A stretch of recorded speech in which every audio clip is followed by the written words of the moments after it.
Hey y'all, it's Kate. It's still Wednesday. I'm making another video today just because it has slowed down. You guys are thinking, I know, my gosh, she makes one video a week for weeks and now she's got 3 in one day. Well, I got a good rest, so I'm a little bit more rested today. Like I said in a previous video, I usually take an hour or 2 nap after I let the chickens out. I haven't been because I've been getting up and going and getting Paul and then making him breakfast, and by the time I've made a 40-minute, well, 2 40-minute trips. It's 40 minutes to the base and 40 minutes home. Maybe a little less depending on traffic.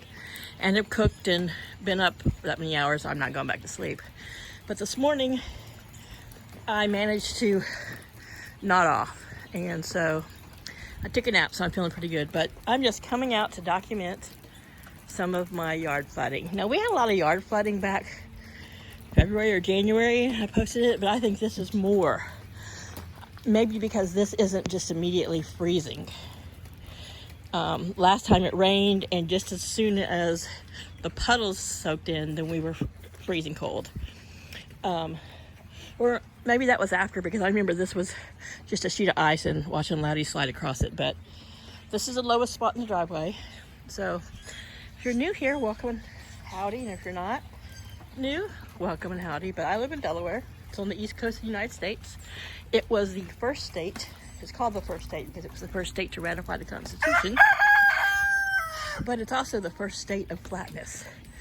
Delaware's highest spot is only 60 feet above sea level. We are according to Google, we are the state with the lowest mean above sea level number. So everything is soaked.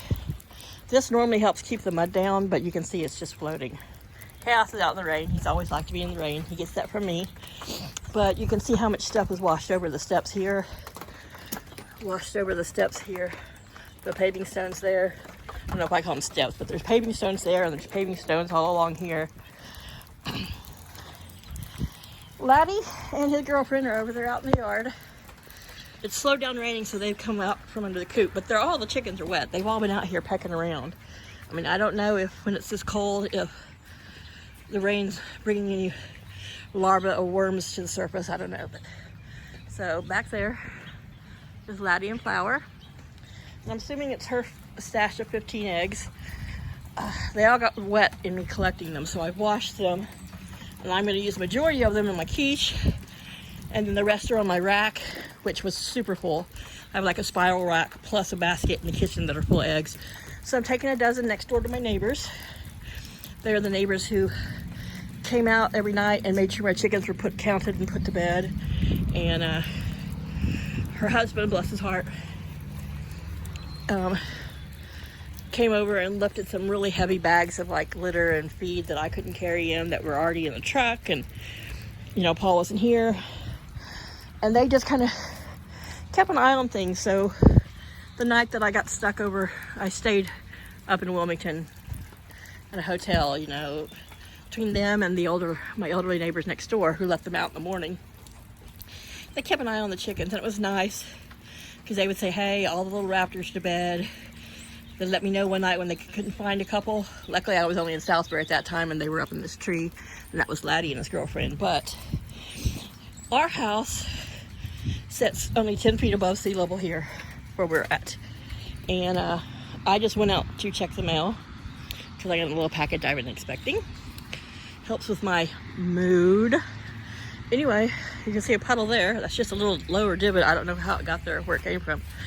But this is the side yard, which is always lush and green, and it hasn't moated like this since last spring or summer. But yeah, you can see it's quite the little moat here. I'll bring some more peanuts out. I've been keeping either just roasted unsalted or just raw peanuts, usually in this old little bird bath. Because the birds didn't use the drink out of it. It makes a great place in this tree, which is a favorite squirrel habitat, to put corn or peanuts. I have a lot of that cracked corn, which I'm not feeding a lot to my chickens because it's not really cold, but I'll throw it out for the birds and squirrels. But right there. Sorry, the house looks rough right now. It's winter. Got a lot of daffodils. They were standing up pretty yesterday. Now they're all beat down. These wood piles seem to be getting lower and lower. Yeah, that's where we got the new thing to the pump lid. And I bumped the edge of it right here with the running board of the truck.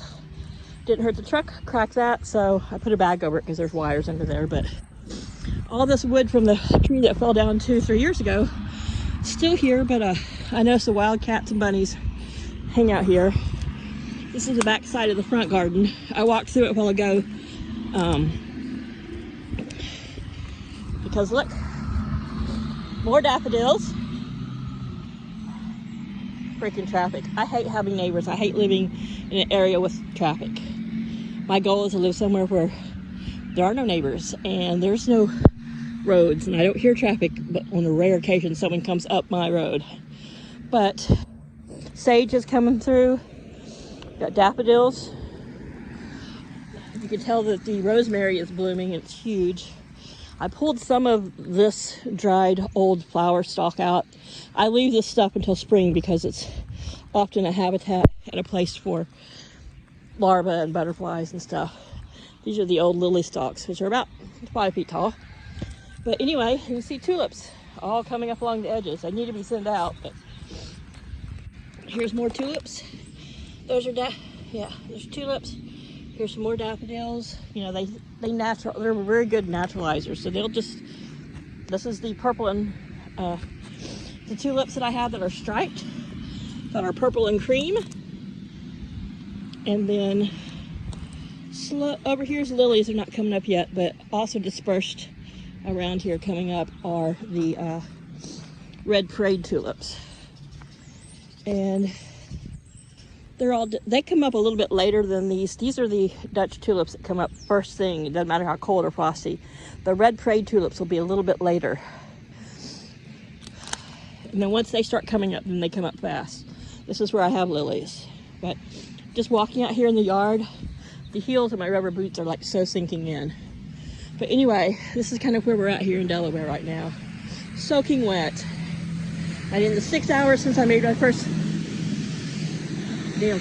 video this morning and my latest one an hour ago, we have become a fortress with a little moat around us. It's 4 o'clock. I guess people are getting off work. I'm like, people, stop driving down my street. Go drive on your own street. Yes, I know, my street. It does. People use it to connect to different areas, but they don't have to use our street. They don't live on the street. You can get to everywhere around us without driving up and down my street, but whatever. I gotta get out of town. I gotta get out of the outskirts of town and get way out of town. So Paul still discusses moving,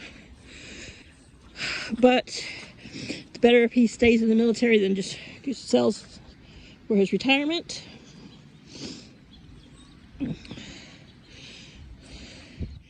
So the onions are still making it, hopefully. This area is going to, I think here, since we can't plant right here, I'm going to put a little greenhouse, and I'm going to plant in this area. And then this stuff, but I haven't cleaned any of it out. I'm waiting until probably towards the end of this month, and then I'll start clearing it out as I need to put stuff in the ground. And you can see where there's holes, there's stuff that's come up between it, and they didn't cover back the hole where the septic is, so it's got a nice puddle around it, which it would have filled up with water anyway because those covers have holes in them. But when it stops raining enough, I'll get Paul to deal with it. It seems like so much stuff that we needed to deal with all came about, you know, right at the same time he had that double stroke. So we saw primary care doctor tomorrow. Her goal is to get his diabetes controlled with medications, drugs, pills, and not insulin. But for now, he's still on the insulin. He's still having a few high spikes, but it's only been a month, and we have got to get things dialed in. And what I feed him and what I send him to work with is, sorry, I'm gonna have to wipe my screen off real quick. Pardon me. Is healthy and no sugar. No fat, not high caloric, but he's he backsides and has a Danish or a soda. And I'm not opposed to, I don't believe in when you totally restrict somebody, even with diabetes, you could almost create a worse monster. So just to try to cope with him, because it is sometimes a handful, I'm going to buy some of those little tiny miniature, like 4 or 6 ounce little bitty sodas that are, he won't eat anything with sweetener, which I don't blame you because that's just rat poison. But that way, if he feels like he wants something or he just needs that swig or a couple swigs of something just to calm the beast, that we'll have that without him opening a soda or making a big glass of something and then thinking he's got to drink it all. So I don't know. We're just working on different ways. We go next week to talk to his care coordinator. And it's kind of like an educational meeting, which there's some things that'll be new to us to learn, I'm sure. But me having the pharmacy background and Paul being loving to research stuff, we're pretty up on what it's going to take. And the needs, diabetic, we went through that when they first diagnosed him. Then the insulin's made his blood sugars plummet too low for too long, and so he went off of them thinking he was fine, as if he was cured. Don't ask me. And you know, we still eat healthy. He's keto, but he does cheat, which, you know, but you know, I don't make starches unless I'm going to eat them or if I'm eating. I haven't had much of an appetite lately. I think it's just because I've been so tired. I've been taking him to work. He has to be at work by 11, so I'm trying to get home by 11 and sleep by 12 or 1 because I got to be back up at 5:30 or 6. And that's not bad. I mean, I went for years and never got more than 4 hours, maybe 5 at the most a night, most of my life. But I'm not 20 anymore. I'm not 25. I'm not even 45. I'm getting ready to hit the 55. So I've learned to appreciate sleep. Naps are still tough for me. So unless I'm tired, my body just will not go to sleep during the day. It does not like to sleep when there's light. So, you know, hey, that's how it goes. I wonder if Daisy over there is missing her sister, but I think she's just staying dry. She seems no worse for wear. All the other birds she's grown up with, but finding the 15 eggs over here, Chaos quit sleeping in here. And he does that. He'll go through phases. And when it was blowing snow and ice, I took his heater out of there and put it in a cubby by the back door up on the porch. And I was just storing a small bag of feed in there that Laddie had poked a hole in and that I didn't want to, sorry, did that again, get wet.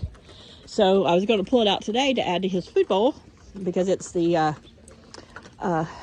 Game and Showbird starter crumbles that are like 20% protein. And I try to keep his protein, give him as much protein as I can because he can't eat bugs and stuff like that with his crooked beak. The rain has just demolished what was left of their little cube, but they're eating it. They don't care. They're chickens. So anyway, I look in there and I see an egg. I'm like, I find 15 eggs. I don't think I caught her 15 days in a row, but maybe I did. But this morning she was laying her egg in there in the corner of the bachelor pad, and I was afraid she would get back up under that dry straw where Chaos is hanging out. You see his little white feet and black body up there under the coop. And the back half of that underneath there stays very dry.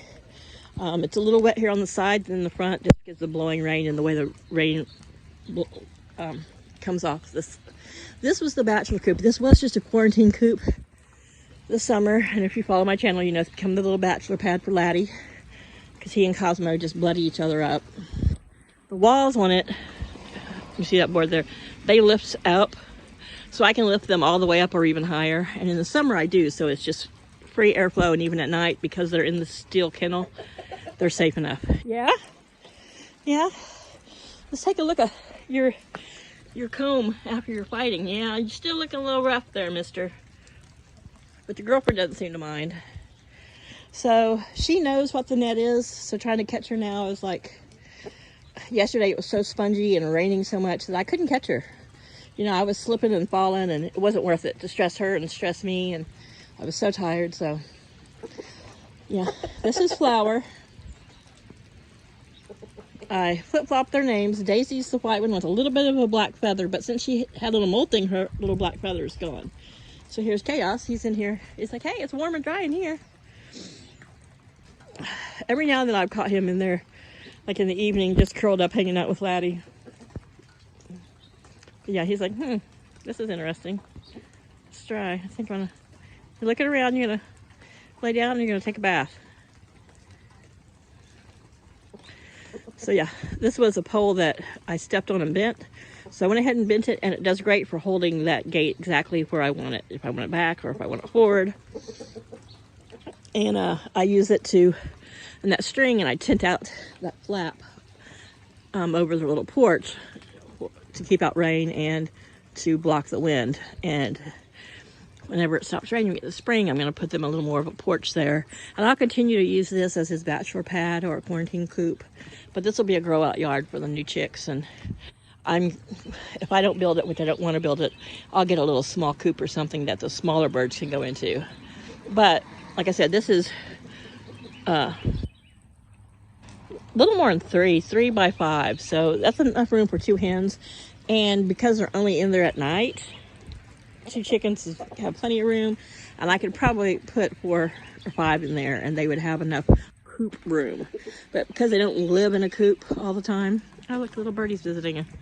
They don't have to have, you know, a huge amount of square footage just for sleeping, because they bunch together anyway. But anyway, everybody has their own way of doing it, and you guys got messed up hair, but that's where we're at. And it's starting to rain again, heavier. So they're going, hey, there's a cat in our coop. Come on, Chaos. He's like, it's warm and dry in here. He's gonna take a bath and hang out there. You guys can get up in there with him. You know you can. Laddie will. I don't know if she is that comfortable with him, but she's gonna go back up under there where she's out of the rain. And this tree does a good job of keeping anything heavy, hard pouring off of them, but they do stay wet. Now Laddie's going under there to be with her because the cat is taking up the coop. That's fine. That's fine. That's just how it goes. Everybody else is still out wandering around in the rain, having snacks.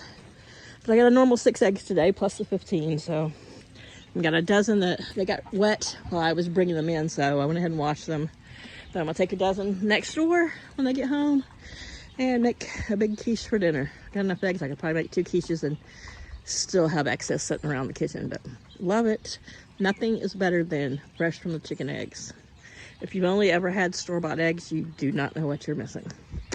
Anyway, I'm just gonna close this out as I'm getting rain. You can see it's starting to come back down again. Little droplets. And I'm going to dry off for the 3rd time today. Bye, y'all.